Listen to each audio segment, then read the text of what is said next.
Welcome to the DinoZone YouTube channel. So today's video is about Spinosaurus.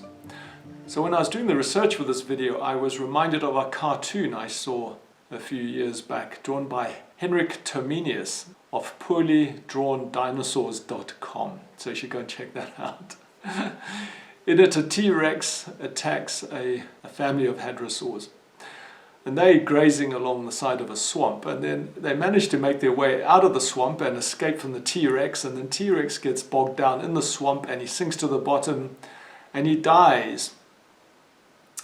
And then he turns into oil over the millions of years, and then the oil explorationists, the petroleum explorationists come and they pump the oil out, and there's a war on, so that oil goes into a warplane, a bomber, and it flies over a museum and it drops a bomb. Obviously it hits the museum, and in that museum is the family of hadrosaurs, their bones, which have been mounted there. So the bomb falls through the roof and it explodes in the museum, and that family of hadrosaurs that is mounted there, the bones thereof, are all blown to little pieces. T-Rex's final revenge.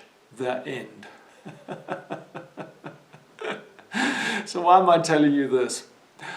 Because it's the 24th of April. I've posted this video up on the 24th of April to meet our YouTube commitments of a weekly post, but we are a couple of days late, but I thought I'm going to acknowledge this anniversary. So on the 25th of April 1944, the British staged a raid, British bombers, deep into Germany over Munich, and one of their bombs hit the Munich Palaeontology Museum. And in that museum was housed Spinosaurus, and it blew everything to pieces, including Spinosaurus. So those original holotype bones of Spinosaurus were destroyed in that bombing run. So today is the day, the anniversary of that raid. So you can see where the connection is between T-Rex's revenge and bomb dropping on the museum and destroying the hadrosaur family. Yeah. Go and check out that comic strip, it's hilarious. I know he's got a whole lot more. I need to go and explore, have a look at more of those things. It might be worth making a little video about that. Okay, so that was a tragedy for paleontology. But fortunately there were detailed drawings of the creature, and they survived. And back in 2000, some additional material was found, including some photographs, and this really assisted when reconstructing the beast, Spinosaurus. So this little video is a quick look at Spinosaurus as we meet our weekly YouTube commitments. So, if we haven't met, my name's Gerald Davey, I am the Dino Man, and I head up the DinoZone, our online presence as well as our physical DinoZone Dinosaur Park and Geo Center. So if you're in the area, pay us a visit, but if you aren't, then visit us in cyberspace by following us on Instagram, following us on Facebook, following us here, and checking out our website where there's all sorts of blog posts and information being put up on dinosaurs. The links are in the description down below, so don't forget those. So if you like this video, please share it, please like it, please subscribe and hit that notification button. Because it's good for the algorithm, it's good for me, but more importantly, it's good for you. Right, so let's get back to Spinosaurus. So here's my beautiful model of a Spinosaurus made by Schleich Dinosaurs. They make these beautiful models. They're based in Germany. So hats off to Schleich for doing all this amazing work. And as you can see, we've got a magnificent model of a Spinosaur. Look at that. He's even got an articulating jaw. I hope you can see that. So if you want one of these things, we're trying to get them stocked in the DinoZone dinosaur shop. So yeah, keep on checking back. We'll inform you when we're going to have these guys in stock. So Spinosaurus might be in the running for the largest theropod dinosaur ever found. So Spinosaurus is a genus of spinosaurid dinosaurs that lived in the late Cretaceous in North Africa, which is about 99 to 93.5 million years ago.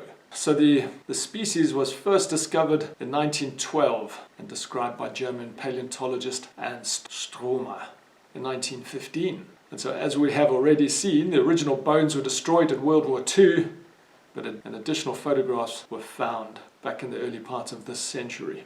So the best known species is Spinosaurus aegyptiacus from Egypt. So a second species, Spinosaurus mauriccanus, has been recovered from, as the name suggests, Morocco. So Spinosaurus is the largest known terrestrial carnivore. Other large carnivores comparable to Spinosaurus are theropods such as Tyrannosaurus rex, Carcharodontosaurus, Giganotosaurus.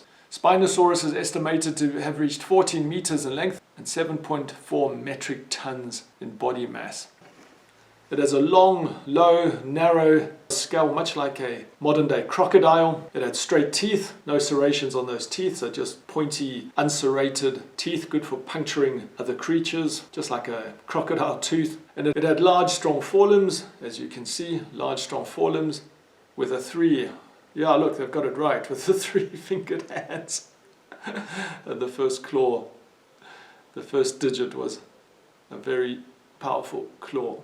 Enlarged claw.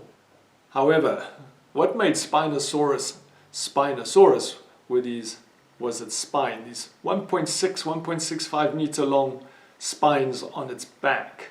Those were extensions of its vertebrae. So that's almost the height of a human being. And so the current thinking is that skin connected these different spines, so there was a layer of skin, so it formed a kind of sail. Although there is some thinking that these spines might have been buried in fat to give the creature a hump. So that discussion is still ongoing. Whether they ever find that out, I don't know, because all that fat and flesh has long since rotted away 90 million years ago. So that would have been one huge hump, a 1.65 meter tall hump. So it had a small hip bone and short legs in relation to the rest of its body. And at the non-business end, which is the back end of the creature. So at the non-business end, which is the tail end, he had a deep, powerful tail, so that has been interpreted as being a paddle that would allow it to swim, much like modern-day crocodiles propel themselves through water. So, yeah, that thing was, as the name suggests, an aquatic animal, semi-aquatic animal.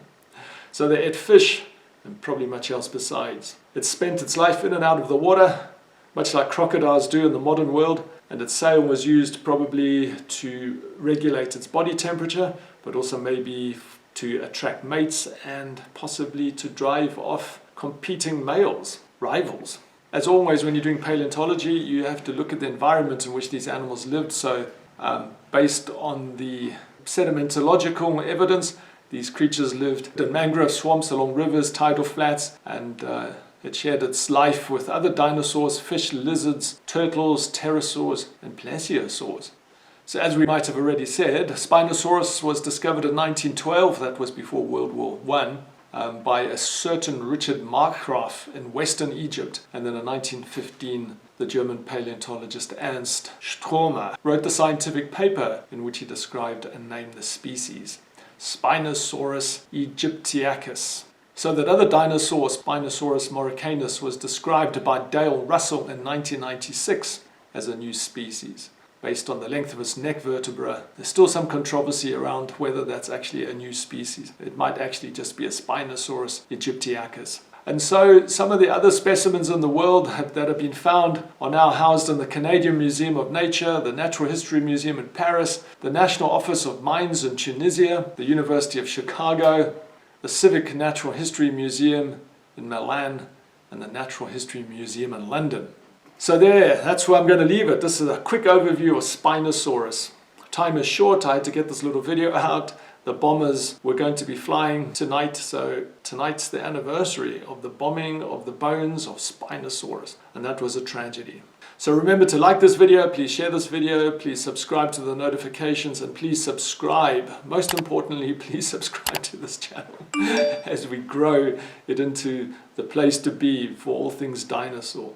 So just as dropping a bomb on Spinosaurus was a tragedy, you not signing up for the Dinozone will be as equally a big tragedy, because you're going to miss out on all that fantastic stuff about dinosaurs and paleontology and all the paleontologists and those museums where these wonderful creatures are housed.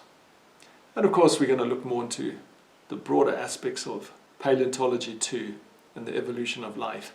Okay, so that's us done for the day. Don't let any bombs fall on your head. I'm out of here. I'll see you on the next one. Bye.